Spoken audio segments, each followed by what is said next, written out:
Hey guys, good evening. তোমরা সব কেমন আছো?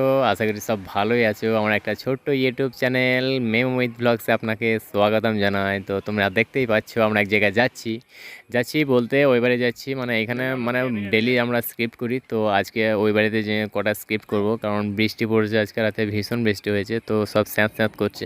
তার জন্য আমরা যাব, তার জন্য রেডি হচ্ছি। মেম এদিকে রেডি হয়ে গেছে, অর্ণবকে একদম টিউশনিতে দিয়ে আসবো, সন্ধ্যা থেকে পড়াবে, তো এখন থেকে নিয়ে চলে যাচ্ছি। আর গাইজ হাসির কথা বলতে কি, এসি হাওয়া, কারণ আমি এই মোটরসাইকেল থেকে নামতে নামতে খোঁড়াটা এমনভাবে পড়ে গেছে, তো এটা কীভাবে নর্দমাতে পড়ে যায়নি। নর্দমাতে পড়লে আর হয়তো কীরকম লাগতো, মানে আমাদের ড্রেন, এমন ড্রেন, একটা কলকাতার ড্রেন।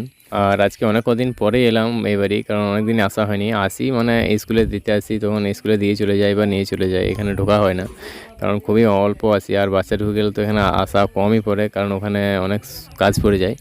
তো যখন আসি তখন এখানে বেশ আসি, অনেকক্ষণ থাকি, তারপরে যাই। আমাদেরকে এ ওয়ারি করতে বেশ ভালোই লাগে, মানে রিল্যাক্স লাইফ। মেম তো নিচে সাজাগুজি করছে, আর আমি একবার উপর দিকে এলাম ছাদে, দেখলাম বাড়ির প্রকৃতিটা একবার দেখি, অনেকদিন দেখিনি। তো ছাদে আমি আগে যখন ফার্ম ছিল না, তখন আমি এখানে সন্ধ্যাবেলাতে পাইচারি করতাম, ঘুরে বেড়াতাম, ফোনে কথা বলতাম, কারোর সাথে কথা বললে মেয়ে বন্ধুদেরকে ফোন করতাম, মানে এই ছাদে থেকেই ফোন করতাম। বেশ ফোন করতে ভালোই লাগতো, আকাশে তারা দেখতাম, চাঁদ দেখতাম, আর ফোন করতাম, আর স্বপ্ন দেখতাম। তার সেই স্বপ্ন সব পূরণ হয়নি, তার জন্য তার পিছনে এখনও ঘুরছি। তো জানি না আর কতদিন ঘুরতে হবে। তো গাইস, আর সব থেকে মনে হয় যে তোমাদের সঙ্গে সব কথা শেয়ার করি, তো সব কিছু তো বলা যায় না, না তো বললে বড় ক্ষতি নেই। তো গাইস, আর কি বলবো, তোমাদের সাথে এরকমভাবে কথা বলতে বলতে কেটে যায় টাইমটা আমার। তো ভিডিও করতে করতে এই জীবনটা চলে যাবে আমাদের, জানি না কবে সব আমরা ভাইরাল হবো। তো গাইজ, বাই বাই, টাটা। আবার আসছি পরে ব্লগে তোমাদের সাথে কথা বলতে, এরকম একটা আর একটা ছোট্ট পড়া ব্লগের এপিসোড নিয়ে। বাই।